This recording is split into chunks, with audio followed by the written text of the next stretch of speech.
దైవజనుడు రావడం మంచిది. ఎంతమంది అక్కడ అపోస్తుల కార్యాల్లో ఒక దైవజనుడు వస్తేనే మంచిదని ఉంది. ఒక దైవజనుడు వస్తేనే మంచిదని ఉన్నప్పుడు ఎంతమంది దైవజనుడు రావడం ఇంకెంత మంచిది. నిజంగా అయ్యవరం అనే గ్రామాన్ని దేవుడు ప్రేమించి ఇంతమంది విశ్వాస సమూహాన్ని, క్రైస్తవేతరులను ప్రేమించి దైవజనులను ఈ స్థలానికి నడిపించినందుకు నేను పేరు పేరున వేదిక మీద ఉన్న దైవజనులకు, క్రిందున్న దైవజనులకు, అంటే క్రిందున్న వేదిక మీద ఉన్న అందరూ సమానమే, అందరూ స్టేజ్ ఎక్కిస్తే సరిపోదని కొంతమందిని మాత్రమే పిలిచారు. వారందరికీ కూడా నేను ప్రత్యేకమైన వందనాలు తెలియచేస్తున్నాను. అందరికీ వందనాలు, మీ అందరికీ కూడా. అలాగే ఈ గ్రామంలో ఉన్నటువంటి పెద్దలకు, నాయకులకు ప్రత్యేకంగా వారికి ఈ సభాపూర్వకంగా నేను వందనాలు తెలియచేస్తున్నాను.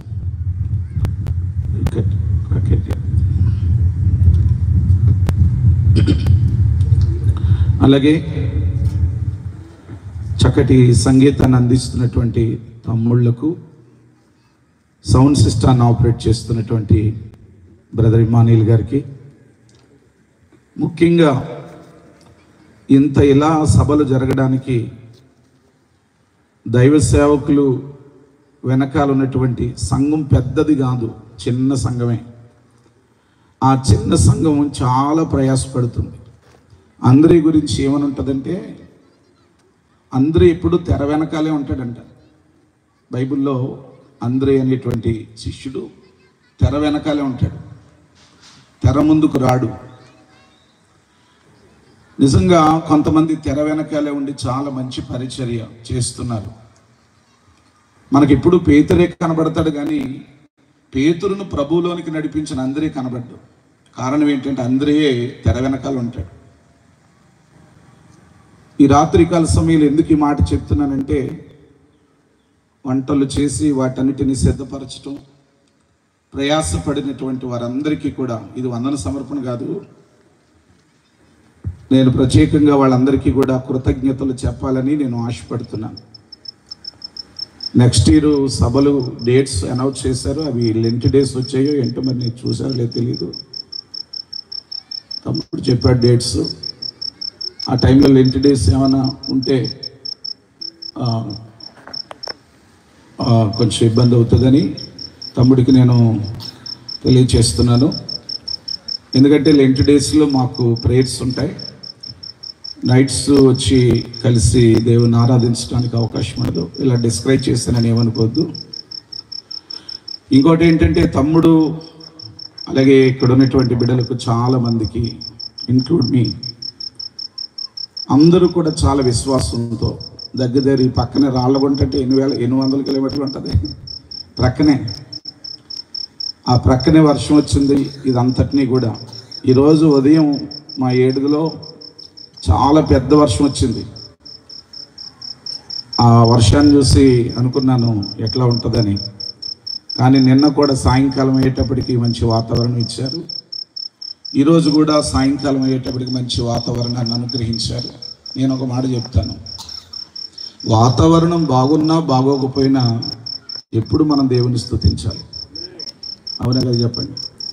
యోబు అంటాడు, నా దేవుడు ఇచ్చెను, నా దేవుడే తీసుకునేను, ఆయన నామమునకే స్తుతి కలుగును గాక అన్నాడు. ప్రతి విషయమునందును కృతజ్ఞతాస్తుతులు మనం చెల్లించాలి. మరి దేవుని యొక్క మహాకృపను బట్టి ఇక్కడ జరిగినటువంటి అద్భుతమే మీరు అనుకుంటున్నారు. కైకరంలో కూడా సేమ్ ఇదే అద్భుతం జరిగింది. కైకరంలో కూడా చుట్టుప్రక్కల వర్షం, మేము కూడా వర్షంలోనే తడుచుకుంటుంటే మీ కారులో రావడం జరిగింది. అయితే కైకరం దగ్గరికి వచ్చేటప్పుడు కైకరంలో వర్షం ఉండేది కాదు. దేవుడు అద్భుతంగా ఆశ్చర్యకరంగా జరిగించారు.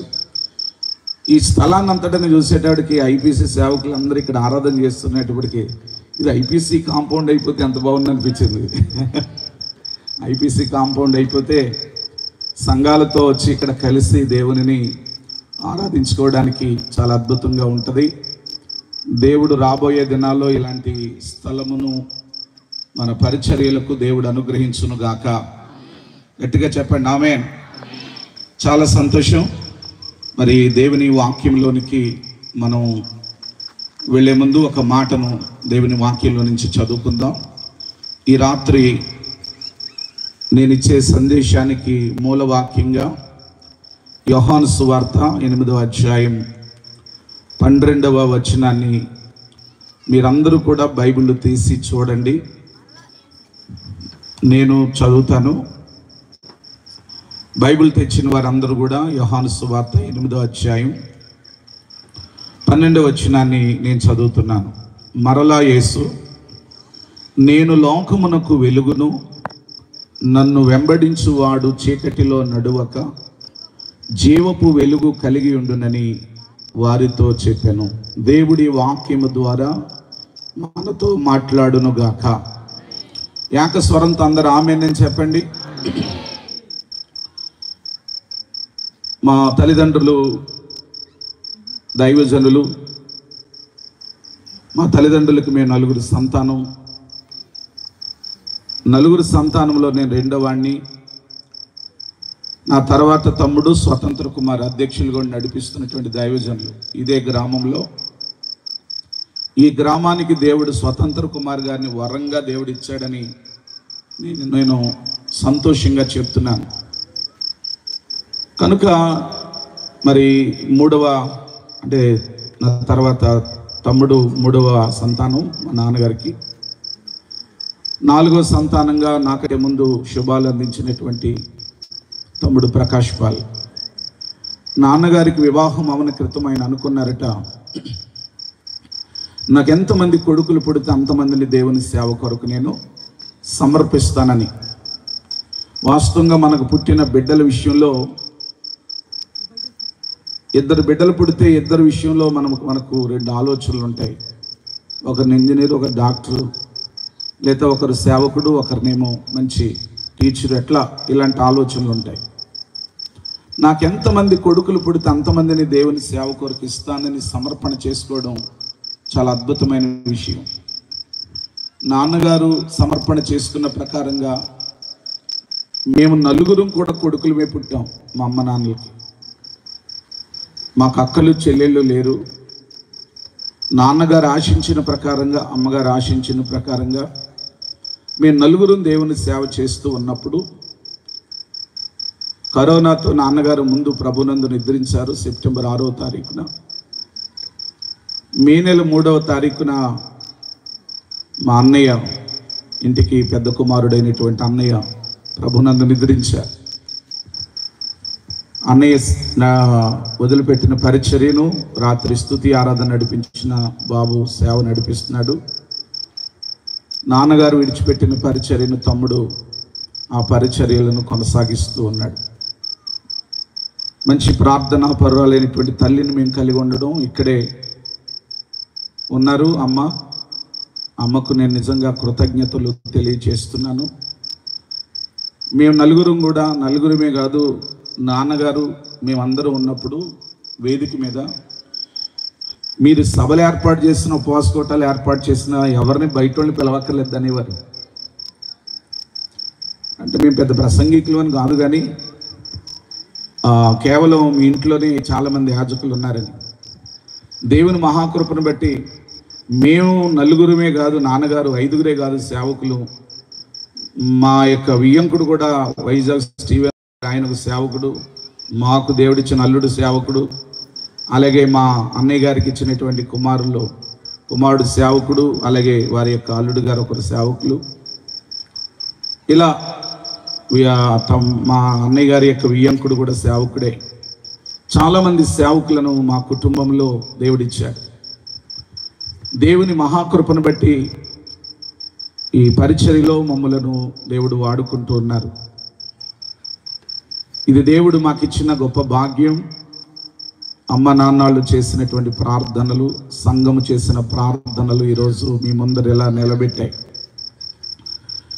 దేవుడు మాకు అప్పగించిన పరిచర్యలను నమ్మకంగా చేసేటట్లుగా ఇక్కడున్న దైవజనులు వారు కూడా పరిచర్యలో బహుబలంగా వాడబడినట్లుగా వారి సంఘములను దేవుడు ఇంకా అభివృద్ధి పరిచి ఆశీర్వదించినట్లుగా మీరందరూ ప్రార్థన చేస్తారని కోరుతూ ఉన్నాను.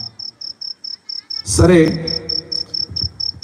ఈ యోహాను సువార్త 8వ అధ్యాయం 12వ వచనంలో చెప్పబడిన మాట యేసు ప్రభువే స్వయంగా చెప్తున్నాడు. మరలా యేసు అనే మాట వచ్చిందంటే అర్థం ఏంటి? ఇంతకు ముందు ఒకసారి ఆయన చెప్పాడు, మరలా నేను ఈ రాత్రి కూడా వచ్చానంటే అర్థం ఏంటి? రాత్రి నాకు వర్తమానం లేకపోయినా రాత్రి కూడా వచ్చాను, మరలా వచ్చాను. 3వ రోజు కూడా దీన్ని పెంచితే రేపు కూడా వస్తాను. అంటే మరలా యేసు అంటే అర్థం ఏంటంటే ఇంతకుముందు ఆల్రెడీ చెప్పాడు. ఇక్కడున్న దైవ సేవకులు నేను చెప్పే వర్తమానం ఈ వచనాలు మాకు ఎప్పుడో తెలుసండి అని అనుకోవచ్చు. ఖచ్చితంగా తెలిసినవే మీకు. వాక్యమును మర్మములతో కూడిన విషయాలు ఏం చెప్పట్లేదు, కానీ వాక్యాన్ని జ్ఞాపకం చేస్తున్నాను. ఎందుకనంటే ఇవి సువార్త సభలు కాబట్టి ఈ గ్రామానికి వచ్చిన వారికి సువార్తను అందించాలి. అది నా ఉద్దేశం. ఈ రాత్రికాల సమయంలో యేసుక్రీస్తు ప్రభువారు చెప్పిన మాట మరలా అయ్యవరంలో ఉన్న వారికి చెప్తున్నాడు. మరలా అయ్యవరంలో ఉన్న వారికి చెప్తున్నాడు. ఏంటి ఆ మాట? ఒకసారి బైబిల్ ఉన్న వారందరూ చూసి నాతో కలిసి చదువుతారా? మరలా యేసు, నేను లోకమునకు వెలుగును, నన్ను వెంబడించువాడు చీకటిలో నడువక జీవపు వెలుగు కలిగి ఉండునని వారితో చెప్పెను. క్రీస్తునందు ప్రియ, ఈ రాత్రికాల సమయంలో యేసుక్రీస్తు ప్రభువారు స్వయంగా తెలియచేసినటువంటి మాట ఏంటంటే నేను లోకమునకు వెలుగును అన్నాడు. ఒకసారి వాక్యపు లోపలికి వెళ్ళే ముందు యోహాను సువార్తను గురించి కాస్త గ్రంథాన్ని పరిచయం చేయాలని ఆశపడుతున్నా.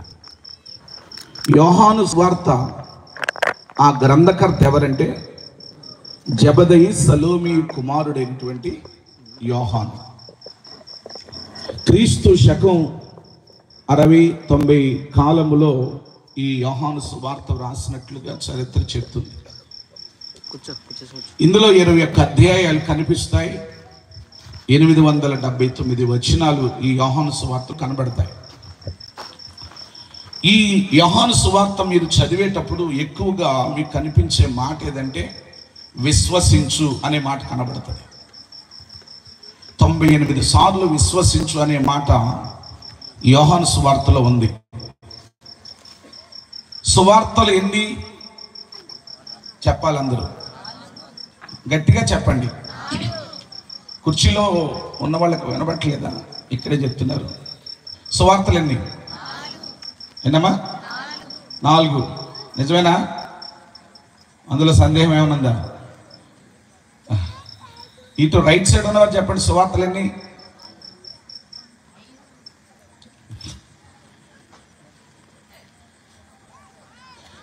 సువార్తలు 4 కాదు, సువార్త ఒకటే. ఒకే సువార్త 4 రాశారు, అంతే. అంతే కదండి.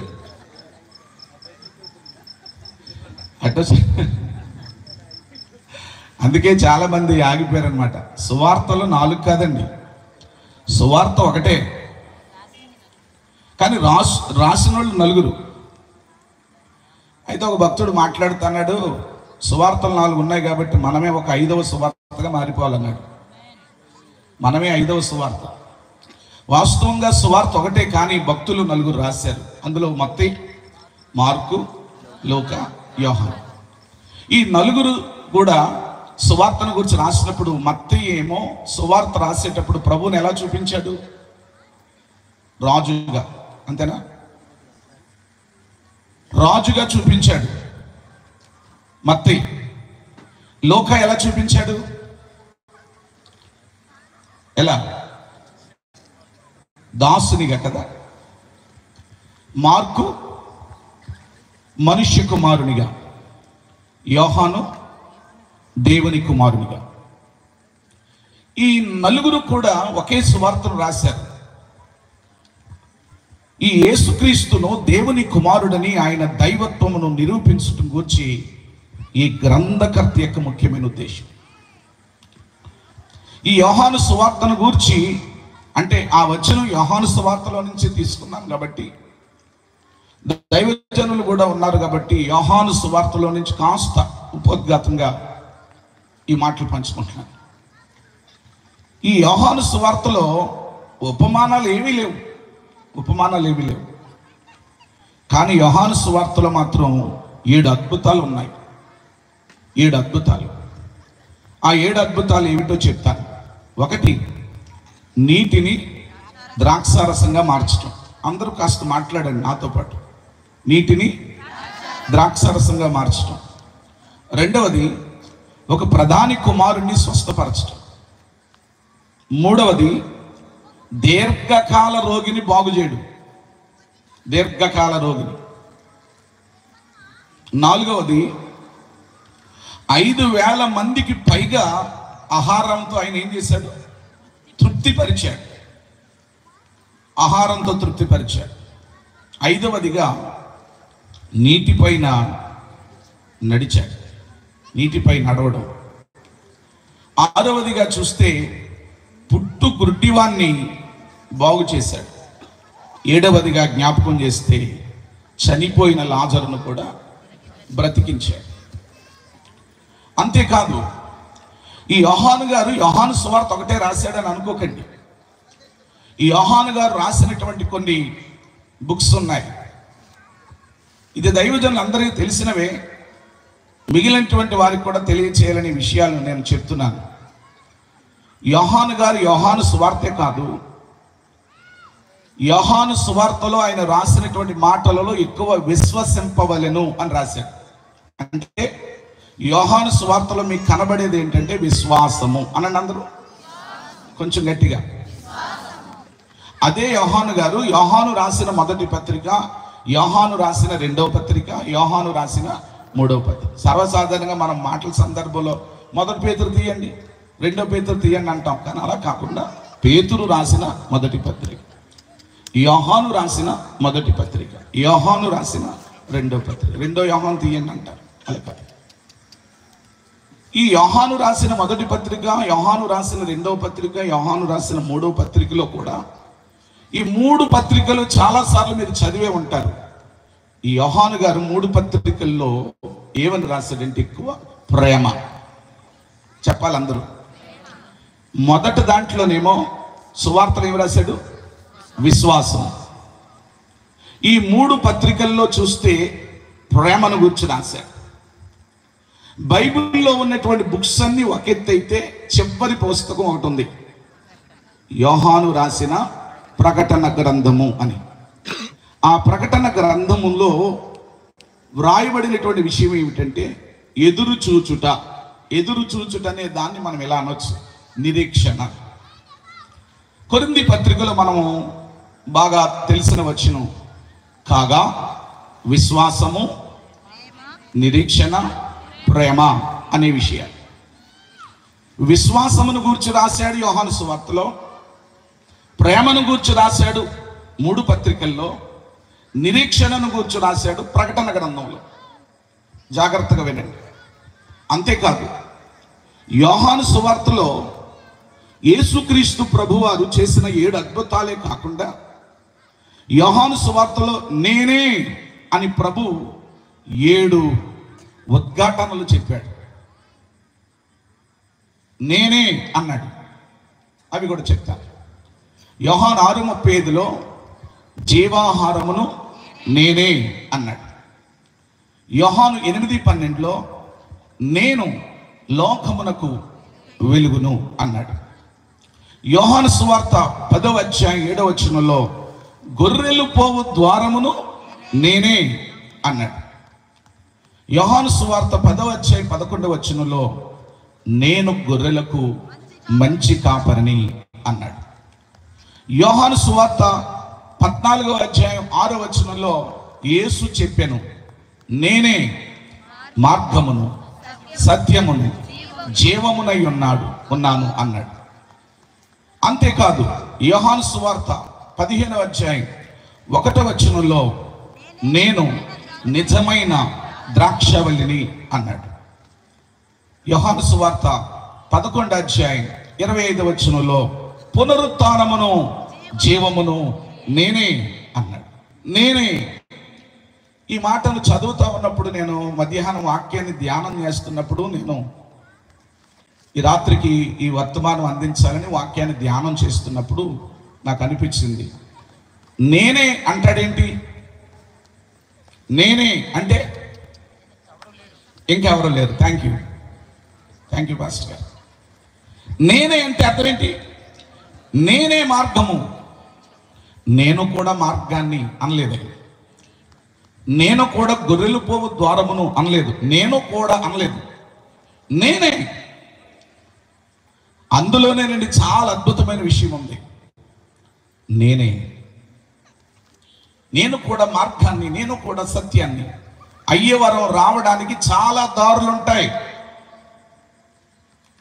ఏ దారమ్మటి వెళ్ళినా అయ్యవరం వెళ్ళొచ్చు అని అనుకుంటారు, కానీ నేనంటాను అయ్యవరం రావడానికి చాలా దారులు ఉంటాయి, కానీ పరలోకానికి వెళ్ళటానికి ఒకే ఒక దారి. అర్థమైతే చప్పట్లు కొట్టండి. నేనే మార్గము, నేనే సత్యము, నేనే జీవమును. అందరూ నేనే మార్గము, నేనే సత్యము, నేనే జీవమును. నేనేగా ఇంకెవ్వరు లేరని, నేనేగా ఎంచి చెప్పిన యేసుని యొద్దకు రండి రండి. అందరూ పాడాలి. రమ్మనుచున్నాడు, రండి రండి యేసుని యొద్దకు రమ్మనుచున్నాడు. ప్రయాసపడి భారము మోయువారలు, ప్రయాసపడి ప్రభుని చెంతకు పరుగిన వేగమే, ప్రభుని చెంతకు రండి రండి యేసుని యొద్దకు రమ్మనుచున్నాడు. రండి రండి యేసుని యొద్దకు రమ్మనుచున్నాడు. రెండు చేతులు పైకెత్తి గట్టిగా దేవునికి స్తోత్రం. గట్టిగా వినబడాలి. మూలవాక్యాన్ని చదువుదాం. మరలా యేసు, నేను లోకమునకు వెలుగును, నన్ను వెంబడించువాడు చీకటిలో నడువక జీవపు వెలుగు కలిగి ఉండునని వారితో చెప్పాను. ఏమండి, యేసు ప్రభు వారు స్వయంగా చెప్తున్న మాట ఏంటంటే, నేను లోకమునకు వెలుగును అన్నాడు. ఒక మాట మీకు చెప్తాను, దాన్ని చదవండి. యోహాను రాసిన మొదటి పత్రికలో 1వ అధ్యాయం 5వ వచనంలో ఒక మాట ఉంటుందండి. మేమాయన వలన విని మేము ప్రకటించుచున్న వర్తమానం ఏమనగా, ఈ రాత్రి చాలమ్మా, దేవుడు ఏమై ఉన్నాడు? వెలుగై ఉన్నాడు. అందరూ గట్టిగా చెప్పాలి. దేవుడు ఏమై ఉన్నాడు? వెలుగై ఉన్నాడు. ఎక్కడకు ఆయన వెలుగు? లోకానికి ఆయన వెలుగు. చదువుకున్న వాళ్ళందరికీ తెలుసు, గురజాడ అప్పారావు ఒక మాట అన్నాడు, దేశం అంటే మట్టి కాదోయ్, దేశం అంటే మనుషులోయ్ అని. అంటే దేవుడు లోకమును ఎంతో ప్రేమించనని యోహాను 3:16లో మనం చూస్తాం. దేవుడు లోకమును ఎంతో ప్రేమించాడు. ఎంత ప్రేమించాడు? ఎంతో. లోకమును ఎంతో ప్రేమించాడని దేవుని వాక్యంలో ఉంది. అంటే లోకమును ప్రేమించాడంటే అర్థం ఏంటి?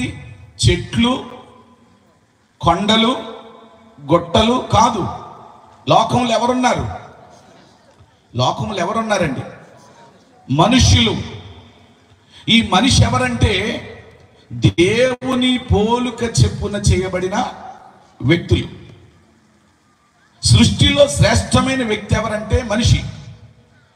ఒక చోట అంటాడు, గొర్రె కంటే మానవుడు శ్రేష్ఠుడు. ఆకాశ పక్షుల కంటే మానవులమైన మనం ఎవరు? శ్రేష్ఠులం. కనుక ఈ మానవులైనటువంటి వారందరూ కూడా లోకంలో నివసిస్తున్నారు. ఇప్పుడు మీరు జాగ్రత్తగా వినండి. దేవుడు లోకమును ఎంతో ప్రేమించానంటే అర్థం ఏమిటి? లోకములో ఉన్న మానవులందరినీ ప్రేమించాడు. దేవునికి స్తోత్రం. పౌలు భక్తుడు అంటాడు రోమాపత్రికలో, మీరు తీయక్కర్లేదు కానీ, దేవుడు మన ఎడల తన ప్రేమను వెల్లడిపరుచుచున్నాడు. ఎట్లనగా మనమింకను పాపులమై ఉండగానే క్రీస్తు మన కొరకు చనిపోయెను. ఎంతగా ప్రేమించాడట? తన ప్రాణము పెట్టినంతగా, తన విలువైనటువంటి ప్రాణమును పెట్టినంతగా ప్రభు ఈ లోకములో ఉన్న వారందరినీ ప్రేమించాడు. ఇక్కడ ఉన్నటువంటి వారిలో బంధువుల ప్రేమను చూసుండొచ్చు, అన్నదమ్ముల ప్రేమ చూసుండొచ్చు, భర్త ప్రేమ చూసుండొచ్చు, భార్య ప్రేమ చూసుండొచ్చు, ఈ లోకంలో ఉన్నటువంటి స్నేహితుల ప్రేమను చూసుండొచ్చు. కానీ నేను అంటాను, ఈ లోకములో ఉన్న వాళ్ళందరికంటే విలువైన ప్రేమ, గొప్ప ప్రేమ, శాశ్వతమైన ప్రేమ, పరిపూర్ణమైనటువంటి ప్రేమ నా ప్రభు అయిన యేసుక్రీస్తు ప్రేమ. దేవునికి స్తోత్రం. అయితే ప్రియులారా, ఇక్కడ గమనించినట్లయితే దేవుడు లోకమును ప్రేమించెను, ఎంతో ప్రేమించెనుంది.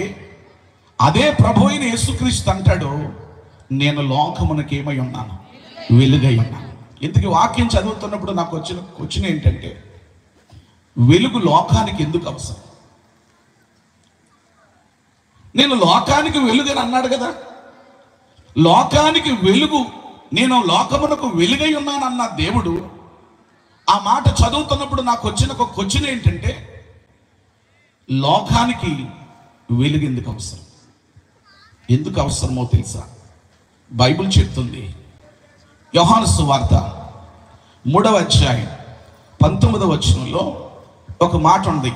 దయచేసి చూడండి త్వరగా. ఆ తీర్పు ఇదే, వెలుగు లోకములోనికి వచ్చెను గాని తమ క్రియలు చెడ్డవైనందున మనుష్యులు వెలుగును ప్రేమింపక చీకటినే ప్రేమించిరి. నేను రెండు విషయాలు మీతో పంచుకుంటాను. వెలుగు, చీకటి. వెలుగు దేనికి సాదృశ్యం? చీకటి దేనికి సాదృశ్యం? మొట్టమొదటిగా వెలుగును గూర్చి చెప్పడానికి ముందు చీకటిని గూర్చి చెప్తారు.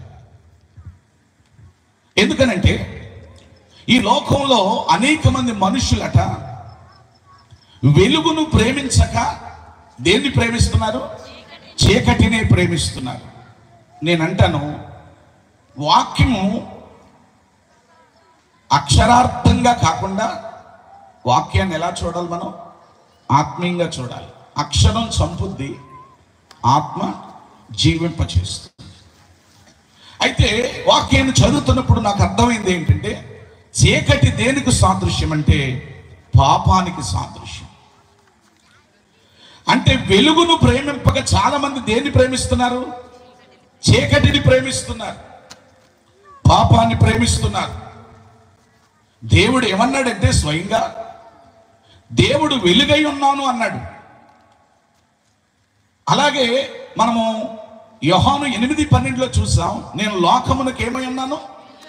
వెలుగై ఉన్నాను అన్నాడు. లోకములో వెలుగు ప్రకాశిస్తుందట. ఇలా సువార్త సభల ద్వారా, అలాగే టీవీ వర్తమానాల ద్వారా, భక్తులు రాసినటువంటి పత్రికల ద్వారా, అలాగే ఒకప్పుడు, ఇప్పుడు కూడా రేడియో వర్తమానాలు వస్తున్నాయండి. రేడియో వర్తమానాల ద్వారా ఈరోజు నేను స్టార్టింగ్లో చెప్తాం అనుకున్నాను, ఒక మాట మర్చిపోయాను.